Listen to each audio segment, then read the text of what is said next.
રાજકોટ શહેરના TRP game zone અગ્નિકાંડમાં suspend થઈ ચૂકેલા town planning officer Mansukh Sagathiya પાસેથી કરોડોની સંપત્તિ પકડાઈ છે। આ સંપત્તિ વિશે જાણીને તમે પણ મોંમાં આંગળા નાખી જશો।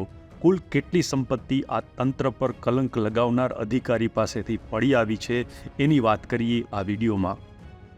નમસ્કાર, વાઇબ્સ ઓફ ઇન્ડિયામાં આપનું સ્વાગત છે। વાત છે રાજકોટના ટીઆરપી ગેમ ઝોનના અગ્નિકાંડની। 25મી મેના રોજ સર્જાયો હતો આ હત્યાકાંડ, જેમાં 27થી વધુ નિર્દોષ નાગરિકો હોમાઈ ગયા હતા। એ મામલે અત્યાર સુધીમાં 10 કર્મચારીઓ અધિકારીઓ પકડાયા છે।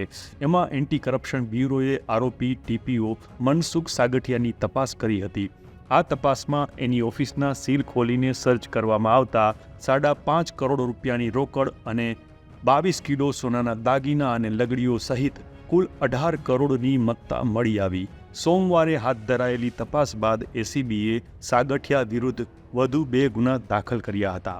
એસીબીએ અગાઉ 10 કરોડ રૂપિયાની મિલકત પકડી હતી અને હવે વધુ 18 કરોડ મળીને આ ભ્રષ્ટ અધિકારીની કુલ 28 કરોડ રૂપિયાની અપ્રમાણસરની મિલકતો શોધી કાઢી છે।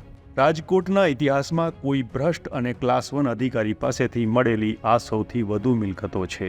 2012થી લઈને 2024ની સાલ દરમિયાન ટીપીઓ સાગઠિયાએ જાતભાતની બેઈમાની, જાતના કૌભાંડો અને ભ્રષ્ટાચાર આચર્યા હતા। એનાથી કરોડો રૂપિયાની સંપત્તિ બનાવી હતી એ પકડાઈ છે। આ અધિકારી જે પોતાની માલ દોલત વધારવામાં પડ્યો રહ્યો અને એક હત્યાકાંડ કહી શકાય એવો અગ્નિકાંડ થઈ ગયો હતો। આખરે આ અધિકારીના પાપનો ઘડો ફૂટી ગયો છે। આ વિશે આપનું શું કહેવું છે અમને કોમેન્ટ કરીને જણાવજો। આપણે મળતા રહીશું વાઇબ્સ ઓફ ઇન્ડિયા પર।